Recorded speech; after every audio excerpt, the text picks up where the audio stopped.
What is the most fucking useless thing that they teach in school? Left brain's right brain. Not only is it not true, it just divided all the kids from smart kids to art kids. No need for that. Similar to how some teachers still teach that different parts of the tongue taste to different tastes, even though that can be disproven just by eating something. I thought you meant teaching kids that the left half of your brain controls the right half of your body and vice versa. Created classism in your school. How to take care of a baby by 1. Bringing in an egg, 2. Having the teacher sign the egg, 3. Decorating, protecting, and carrying the egg at all times for 2 days, 4. Revealing to the teacher at the end of day 2 that the egg was still intact, without cracks. All that taught me was how to take care of an egg. Step 1. Put it in the fridge. We had those robot babies that would cry at random times and you'd have to coddle it to make it calm down. My friend took it home for a weekend and literally almost smashed it because she couldn't get it to stop crying. She decided after that she was not meant for motherhood. How to take care of child. Put in box for 2 days. Congrats, you took care of your child. How to take care of a baby. Put it in a phone case and leave it locked away for 2 days. Character counts. It was our school's motto. The school also actively punished honesty and integrity when it mattered, and instead held award ceremonies for students who showed basic human decency, like, hey, you dropped this in the hallway, here you go. You would get awards for not being a piece of shit, but if you decide to show any real character, like stepping up for your friends when they were in trouble, you get detention. Let it be known, Irindale Secondary School in Ontario, Canada is a shithole. Character is what you do when nobody's looking is what our coach used to say. Funny because I don't remember any kids called character, but he apparently was doing someone's kid regularly. Off to jail he went, along with his character. In his mind, character almost always meant running through the halls when nobody was looking, which how is that even an issue? But fucking children, well, that's just fine. Fuck Irindale Secondary School in Ontario, Canada. All my homies hate Irindale Secondary School in Ontario, Canada. Let it be known I haven't attended that school, nor have I ever been anywhere near Canada. Will you unlocked a memory from middle school?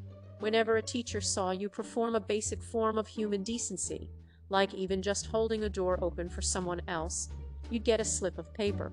And after you got the amount of papers, you'd get a reward, can't remember what. Probably candy or a pencil now. This was a big thing on Ontario schools in the 2000s. In the tubes. I will schools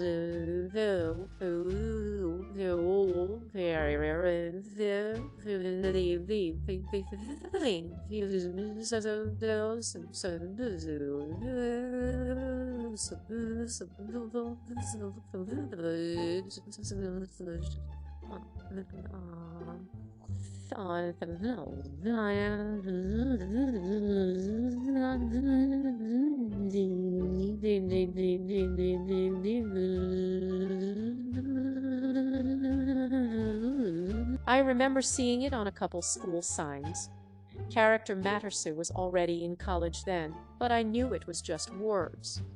After I graduated from high school in Ontario, a couple years later our school was on 5, sort of like a Canadian 2020. Apparently a student was threatened by 2 others. They said that after school they were going to knife him. He was genuinely scared and went straight to the principal, who said, "What do you want me to do about it?" The kid had to call 911 from the payphone outside the office. He got a police escort home that day, ignoring the bully, as she will go away, sticks and stones will break my bones, but names will never hurt me. 200 that needs to chance. I'm sorry, but if someone is bullying my child on a day-to-day basis, my son has every right to take charge. I was bullied all through middle school and tried to be passive and ignore it. It only stopped after getting into a few fights. I didn't even win most of the fights, but it turns out most bullies don't actually like fights and don't like being punched. I'm glad my dad talked to me like an adult about it when it was clear the school wasn't able to do anything. Yeah,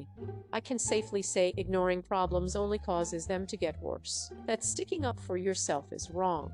I punched a kid in the face because he was being physically abusive to me. He grabbed my arms and spun us in circles, intending to let go once I would be sort of thrown through the air. I got an arm loose and punched him in the face before that happened. Instead of him being expelled, I, a female half his size, Was forced to apologize for defending myself.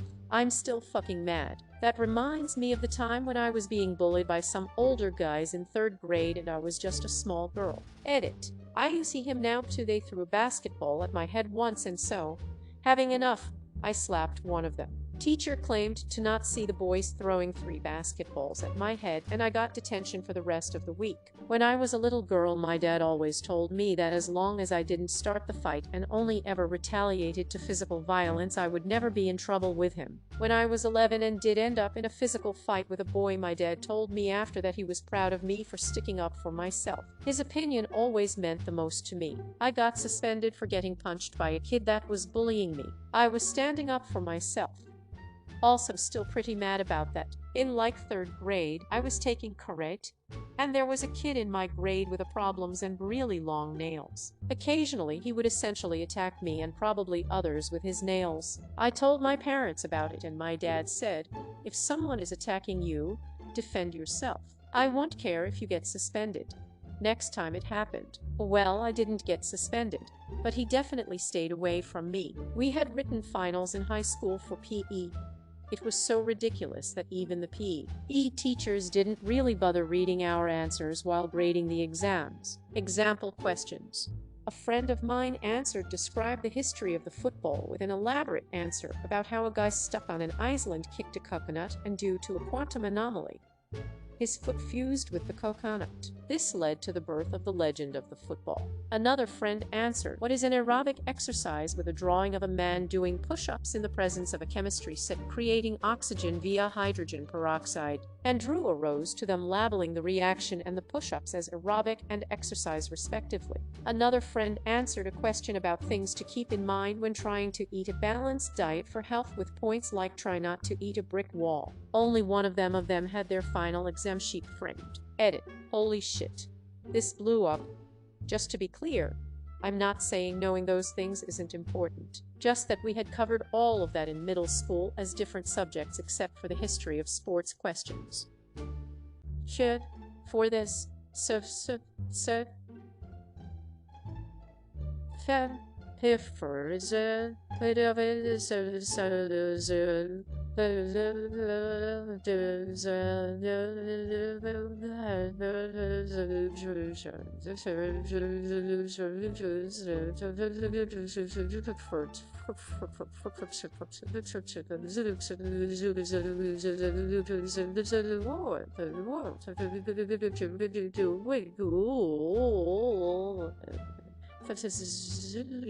So it was just something nobody cared about. Thanks for the awards. Strangers. Edit 2. Clarified high school. I want to hope that it was the aerobic exercise that had failed. It'd be funny for the other two to pass, even though the aerobic exercise was probably the closest answer to being correct. Zero tolerance policy is the dumbest thing ever taught and implemented. All it teaches is to fear authority when you are the victim. It enables the perpetrator, who is normally a bully. I know administrators are lazy fucks, but they need to actually investigate the goddamn problem instead of saying, hey, you both were involved in the issue, so you were both going to get punished. It basically just raises you to hate authority, and while I don't like authorities either, I don't think they were all distrustful. Although, I guess this could be interpreted as commentary on how garbage authority is. It also escalates situations. You are getting the same punishment if you retaliate or not, so you better make sure they think twice before starting shit with you again. It actually taught me something useful for the real world. You can't trust anyone with power over you. Nobody cares what happens to you. And if you don't want to live on your knees, you have to fight. Damn the consequences. There can be no justice under an absolute law. I agree what you got into a fault that wasn't started by you and you didn't antagonize the other person until they started the fight. Suspension for both of you. The way they told me about it too made my blood boil, because they said it like an S2. If you are bullied and you don't fight back, then report the bullying. Both you and the bully will be punished equally under most, if not all, zero tolerance policies. If you do fight back, you and the bully will again be punished equally. Since the punishment is the same either way for both parties, the obvious conclusion is for the victim to resist the bully with maximum available application of force. Not a lesson, but they teach you to respect adults no matter what. That's how teachers get away with so much nonsense. It is how parents get away with abuse. Kids are taught to respect adults, but what they really teach them is don't do anything to inconvenience an adult. So a kid is more likely to keep their mouth shut if they were getting molested or beat. They need to teach instead that respect is earned and not to blindly trust people just because they have seniority or authority over you, that you have a right to make a judgment on somebody if they were doing something bad. 100 agree. This shit is what makes children think it's their fault when someone is treating them wrong, and it is so incredibly harmful. DRE was the single worst fucking useless thing ever taught at school, especially when the cop teaching said class ends up getting arrested for coke. Studies show DARE increases drug use because 1. When they realize DARE is lying about weed, they assume DARE is lying about other drugs, and 2. So much emphasis on resisting peer pressure makes kids assume everyone is doing drugs, so they have to do them to fit in. I heard that DARE ended up having more people get into drugs instead of keep them away from it. I like how they force you to make a DRE promise to pass and exit the program. It's like, what do you think is gonna happen? I'm not gonna feel ashamed because you forced a 5th grader to promise never to smoke, drink, or do drugs. That's the definition of indoctrination, and I raise a cold one for the DRE officers, cause I know that they are smokers and alcoholics anyways. Buys DARE shirt only to smoke in later. Definitely made me more curious about interested in drugs than before the program. My DRE cop ended up being an alcoholic that beat a woman so bad she was in the ICU for 2 months. That if someone's bullying you, tell them that you don't like it. Like no shit. That's why they do it. Edit. Holy moly, thanks for all the awards. I just started this account and this is the first comment that's blown up on my whole time in Reddit. My grandmother used to tell my dad, my brothers, and me, if someone hits you, tell them you don't like to get hit. Most useless piece of advice that has been taught to society. Edit. Fixed a typo. The only thing that ever helped me with bullies at that age was fighting back. I tried everything else, but the teachers punished me more than the bullies for it. They'd always say it doesn't matter who started it, which is fucking bullshit. I'm still mad. When I was in primary school, we got taught about digital roots. It is where you take a number, add up all the digits, and repeat if you have more than one digit. So 684, 6 at 4, 18, 189. Nobody else has ever heard of this. It's useful for a rather niche video game, lol. Digital roots are a great way to spot check arithmetic. For example, does 684, 333, 917? The answer is no, because the digital roots don't match. Digital root of 9998. It's useful for determining if a number is divisible by 9. 684 is because your answer was 9. I'm from Texas, and in Texas history class we learned way too much about the Battle of the Alamo. Do you remember the Alamo? The only thing I remember from history is that there was some Ashat politician named Mr. Hogg, but more importantly, he had a daughter named Emma. He named his daughter Emma Hogg, and not enough about propane and propane accessories. Also, why do we have to take the same Texas history class every other year all the way through elementary and middle school, and then only have like 1 or 2 years of world history, where stuff like World War II was completely glossed over? It is similar in Australia. I learnt about the Battle of Gallipoli in nearly every year of school. We never studied Kokoda Trail or the Rats of Tobruk or any other interesting Australian battles, or any other battles in general, just Gallipoli. Our elementary school was heavy into unicycles. Gym class year-round was learning to ride, then ride together, and information. I was one of the unlucky few who never got it. I can't dance or ride a bike either, so I suspect there's some balance issues. Or there's some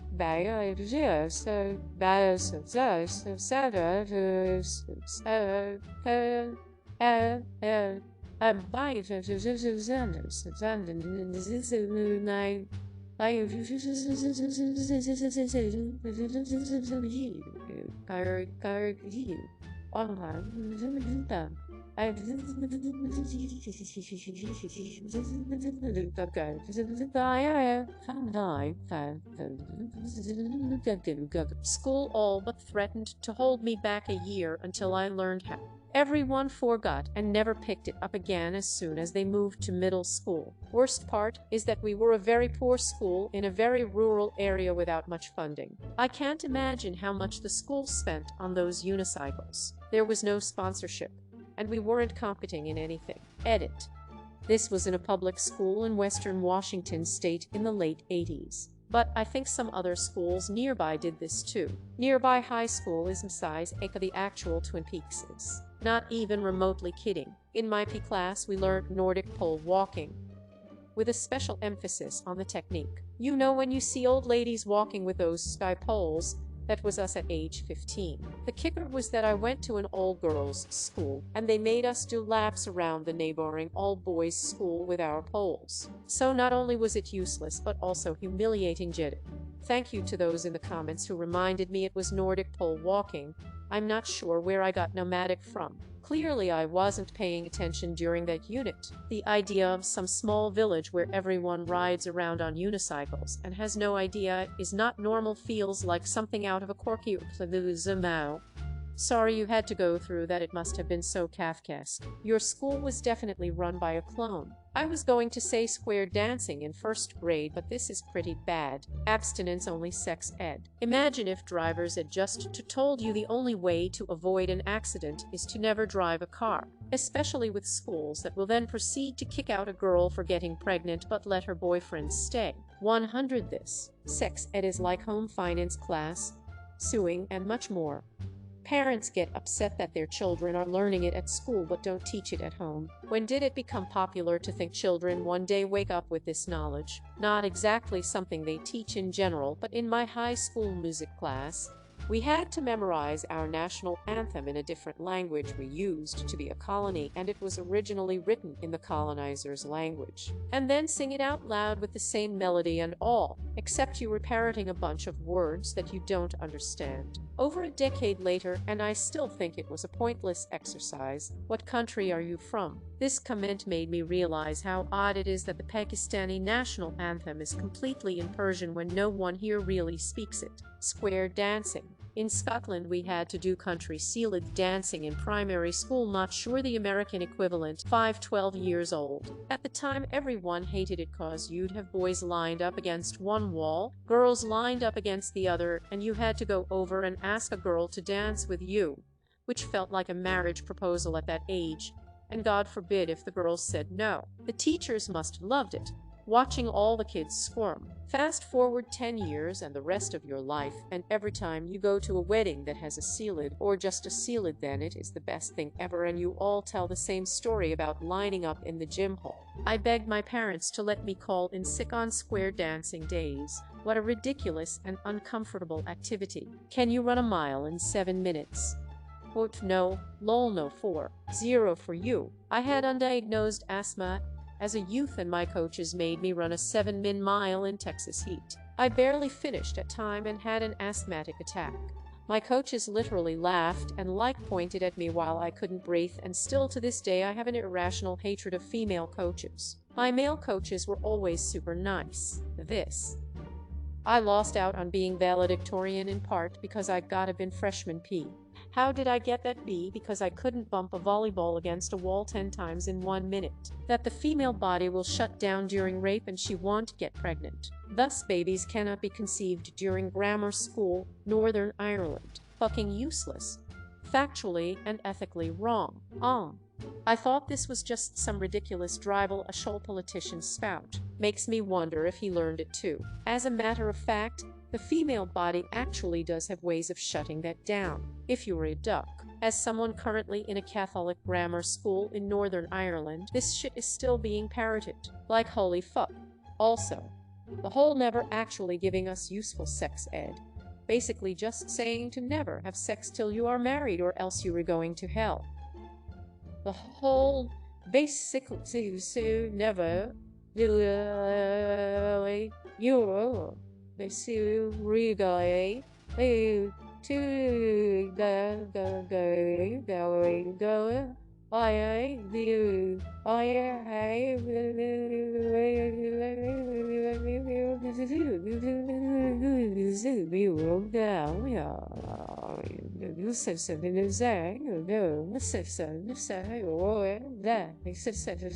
if anyone deserves all the crap that's been thrown at them over the years and the erosion of influence they have suffered, it is the Catholic Church in Ireland. It's a way to force women to have babies.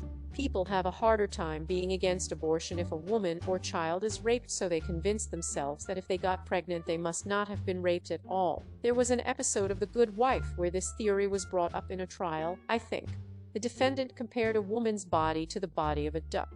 Always thought the writers made it up. Can't even describe how messed up it is to actually teach this. Memorizing the periodic table. It's a table. There is no need to memorize it. All the info is there already. Every single day in chemistry class, there was a huge poster on the wall with the periodic table on it, big enough to read from any seat in the room, except one day.